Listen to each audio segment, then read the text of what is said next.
welcome this afternoon to the Planning and Development Advisory Committee of Bexhill-on-Sea Town Council. Just to remind everybody, we are live streaming this evening.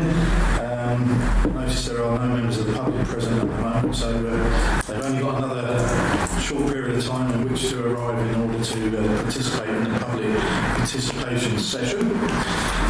What I would do, if it's okay with other members of the committee, if during the process of this meeting a member of the public does turn up, I will revert to item 1, so in order so they can have their particular say. Right, so going through to item 2 on the agenda, apologies for absence. Have we received any apologies? Yes, we've got Councillor Fennell because I'm able to make it due to work this evening. Okay, that is noted. Any apologies from Councillor Buffett? No. Okay. And to receive declarations of interest. Has anyone got any declarations of interest they wish to notify us of? We know we have the usual one from Councillor Drayson being on the planning committee. You're sub for the planning committee, are you? District Council.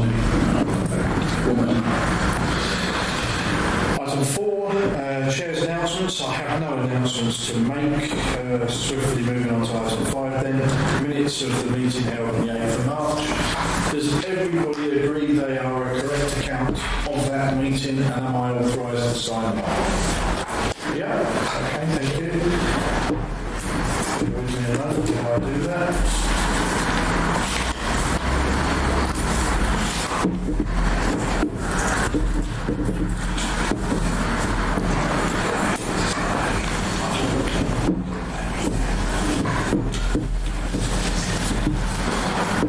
Thank you very much.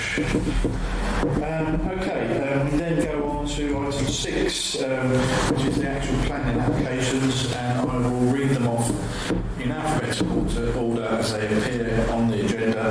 Raise your hands if you wish to speak on any of the applications. And Councillor Grayson. Thank you, Chair.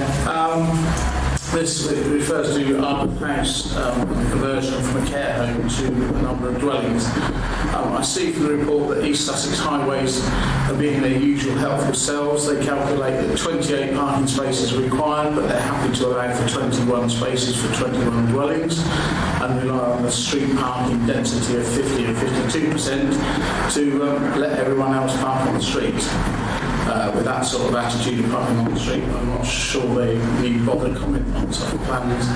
But more disturbing to me is that we have a very welcome town centre development with 21 new dwellings, 7 of them being one-bedroom flats, and yet not a single one can be built as affordable, in that very misused term. We've got yet another developer that seems to be saying that even building dwellings for open market sale is just not viable.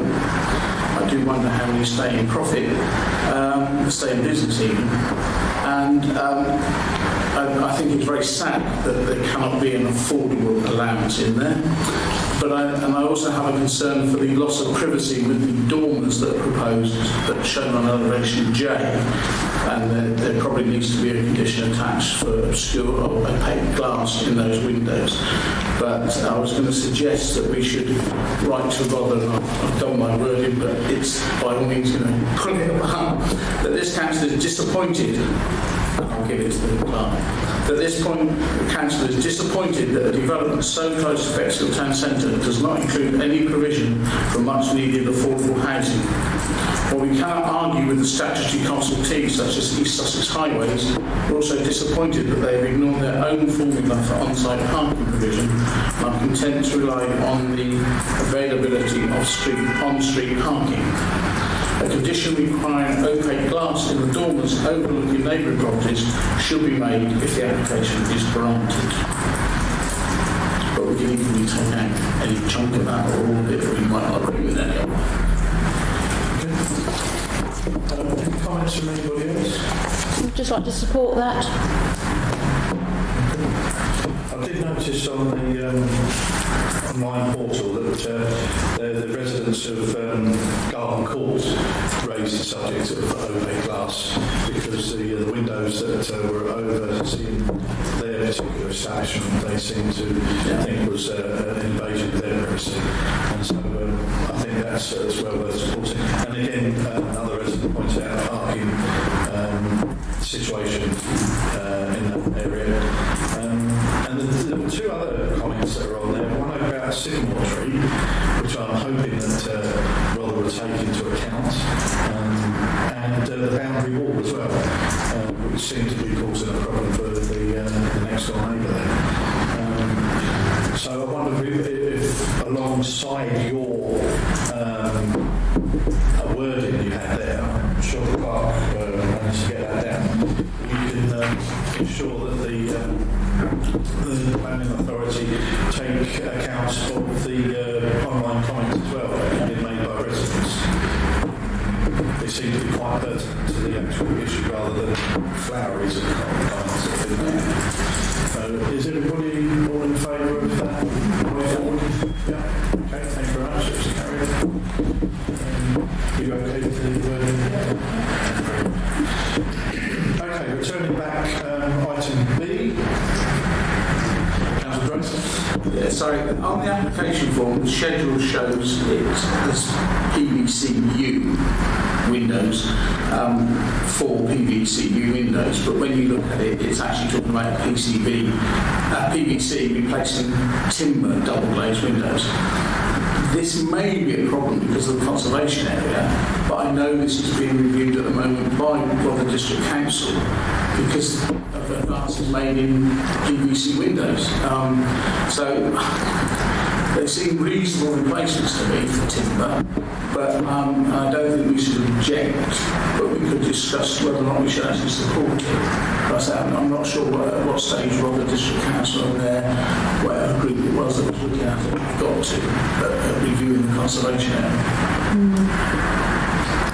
Councillor I know that there's quite a lot going on in the central ward at the moment about allowing replacement windows to make them actually much more energy efficient, and also they're cheaper. And you know these are not necessarily very affluent households, so I certainly wouldn't want us to object because I think it could be, if it goes through, it could actually set quite a useful piece of precedent to help with the ones in central. So perhaps we shouldn't object. We don't need to. We won't object, but we don't need to support it.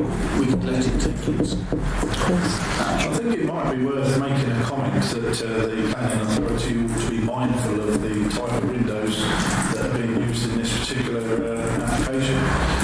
I noticed a resident has raised those exact concerns.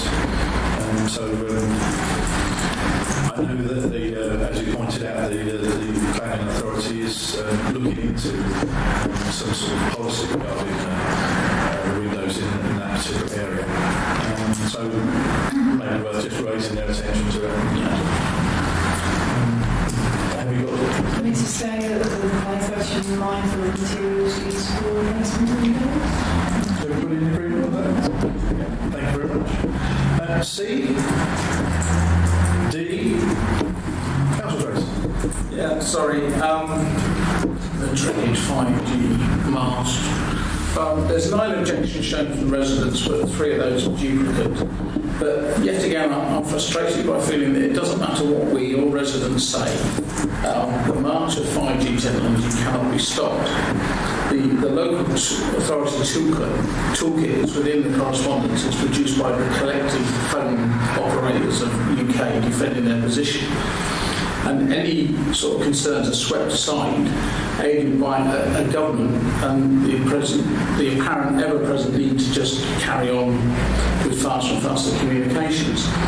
In this case, they couldn't get much closer to the school if they wanted to without putting it in the school grounds. But local health concerns cannot outweigh the expert opinion that there is no health risk. It's not that I don't trust experts, but their enthusiasm can sometimes overwhelm everything else. They aren't the ones living with what they design, and we are living in a world that if it can be done, it should be done, and no one should object, it seems to me. We are really just being asked, does a 20-metre pole look out of place here? It doesn't matter what it's used for, is it okay for a 20-metre pole? I know that St Lawrence Road, just further up the road, was rejected by the applicants as it was considered to be more invasive. Perhaps the locals could have been canvassed and made their own minds up as to which would be more invasive. I don't think I don't want to object to the 20-metre pole at that location, because with the trees it seems that it's okay, and we're left with we can't object to what the pole's used for, unfortunately. So I don't know why the government just don't give up with this pretense of local say and just get on with the say, and they can put it anywhere they want at any time they want. I'm mindful of the fact that every one of these 5G applications going forward, we request a risk assessment, and that was right from the very start of our being as a body. I think we requested from the planning authority a risk assessment so we could ascertain the risks involved and come to some sort of conclusion as to the well-being of 5G masts. We still have not had that risk assessment, and I think we ought to ask strongly from the planning authority, are they ever going to provide a risk assessment for us? And if not, then should we be seeking out a risk assessment from elsewhere? It may be that they're relying on all the stuff that's in that application from the phone operating companies that say, World Health Organization.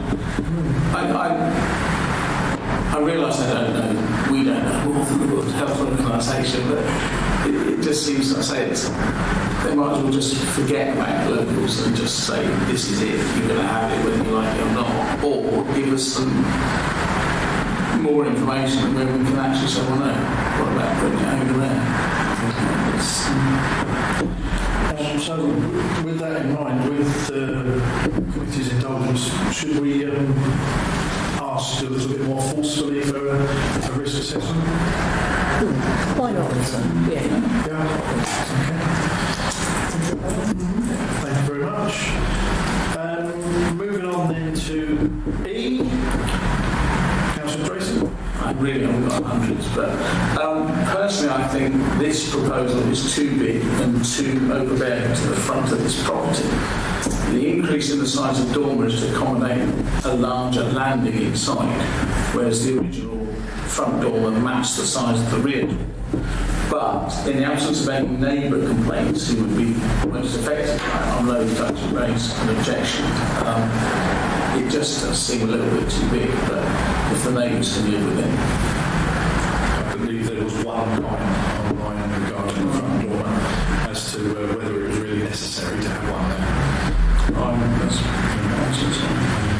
Any other comments from anybody? Okay, I'll move on then. F, G. Sorry, is that on F? Yeah, I love it. I love the proposal for these plaques in the shelter. I think it's wonderful. My only concern is that with the above level locations and the proposed font size, I sincerely hope they make sure they're accessible, readable and accessible. Because I thought they all looked a bit small. Bear in mind it's going to be up.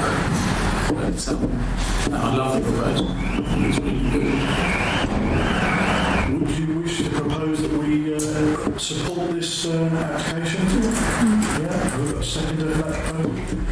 Councillor Winter, okay there, all those in favour? That's carried unanimously to support that particular proposal on F. Moving on now to G. I've got a comment regarding G because everybody seemed to think that there was an issue there with parking in a very similar situation to what was raised at A. There's been issues for parking in the enclosed for several years, and I believe that there's legitimate concerns. It's a close and they need a turning circle at the end, and this particular proposal is placing a dwelling at the end of the close, so therefore the turning circle is no longer going to be there, or constricted somewhat. I don't know what everybody else feels about that. mention it. I mean, the only reason I wasn't objecting is because it seems to be a straight resubmission of a commission that's already expired, but there's nothing wrong with mentioning it. Yeah, the concerns were there at the first stage as well. I believe they didn't take them into account. I felt. Very okay if we raise that as a concern. Yeah. Okay. Thanks very much. H, I, J. Council Tracy. Just a quick, no objection, it looked very nice, but I see it involved moving the lamppost. Presumably East Sussex County Council or Highways have got to be involved in repositioning the lamppost, but it's, no objection to it. It's just weird that they wanted to move the lamppost and not leave it. Moving on now to K, L, Councillor Grayson. When I looked, there was only one objection registered from a resident who backs onto this location and seemed to be mainly concerned about the work in progress and not necessarily the end result. So I see no reason to object, but the neighbours of number 25, which isn't on this result, may want to submit an objection because of a lack of privacy and lack of encroachment on their privacy. But I don't think the person who has objected is a material consideration. I see no reason to object if immediate neighbours are. Okay, moving on. M, N, O, P, Q,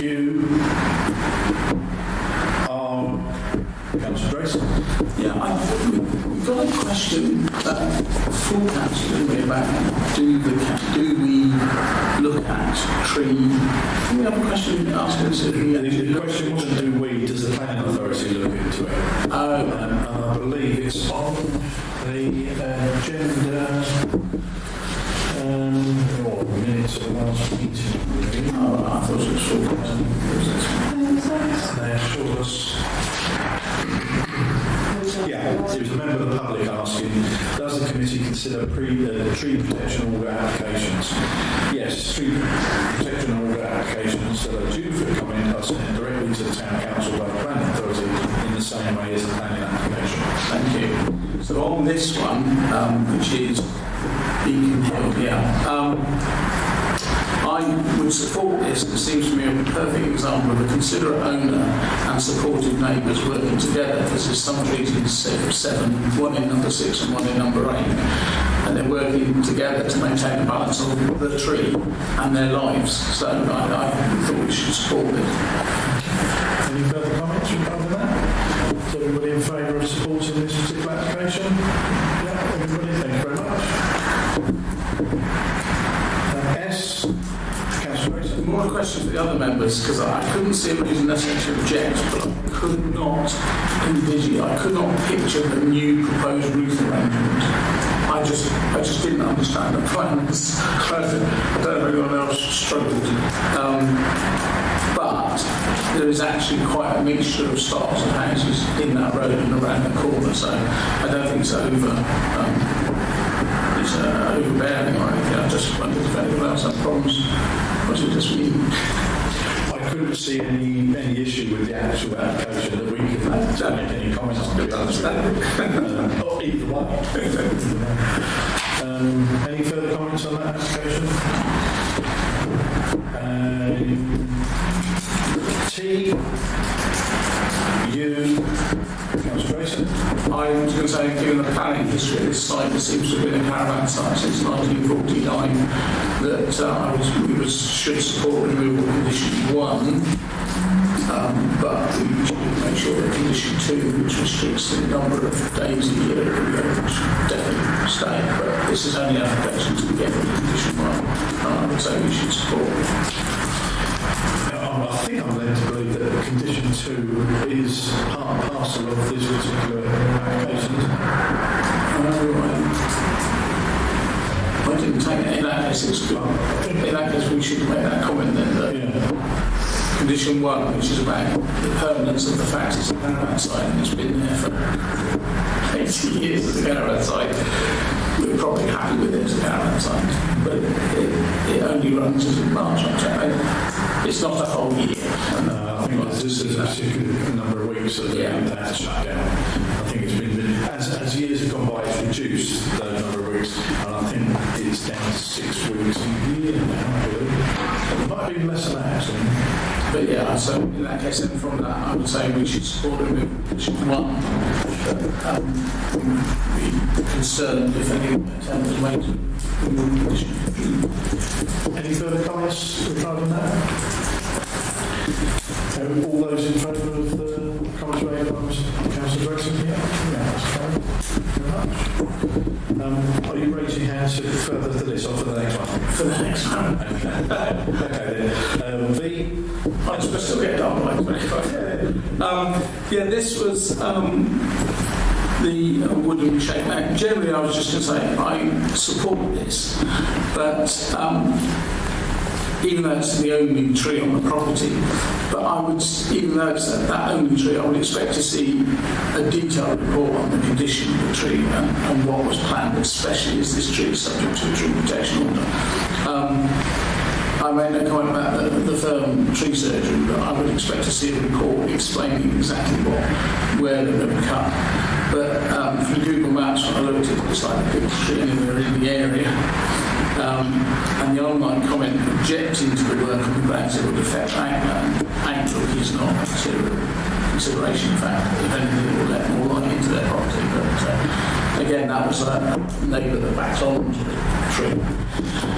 But I just generally should support it, but I'm surprised that the council don't, the district council don't want more detail for a tree subject to a tree protection. So with our support, would you like to comment that we would like more information regarding proposed works for on tree orders? Everybody in agreement with that? Yeah? Okay, thank you. And W, Councillor Grace. That's exactly the kind of report I wanted to see on the last application. It details the tree, shows the pictures, it says what they're going to do, and I would support it. And I drove past there again yesterday and thought, what an eyesore that tree is. It can only be improved. Any further comments? Everybody in agreement with the comments Councillor Grace made? Okay, thank you very much. Okay, then item 7 on the agenda is decisions by the District Council planning applications. I won't go through them. If anyone wishes to make any comments regarding them, please let me know. Okay, then we shall move to item 8 on the agenda, committee actions. And those of you might remember that we have a sort of ongoing issue with 89 London Road, where the case file has been closed, and we have been making lobbying the chair of the planning authority to reopen the case. I'll just ask the clerk whether there's been any further development regarding this particular case. Yes, so I wrote to Councillor Jonathan Vinehall, he did respond fully straight away, and he has gone back to the planning enforcement officers that I've been dealing with to get more information on the case. He also asked if the ward member could be involved as well, so we're just waiting to hear back from him to see what's happening. Okay, thank you very much. Any comments regarding that? Item 9, correspondence. Apart from the previous correspondence we just heard, I don't believe there are any other further correspondence that notified of. So item 10, questions from councillors. There were no questions at the last meeting. Has anyone got any questions to put forward for consideration future meetings? No? Okay then. Next meeting is on 5th of April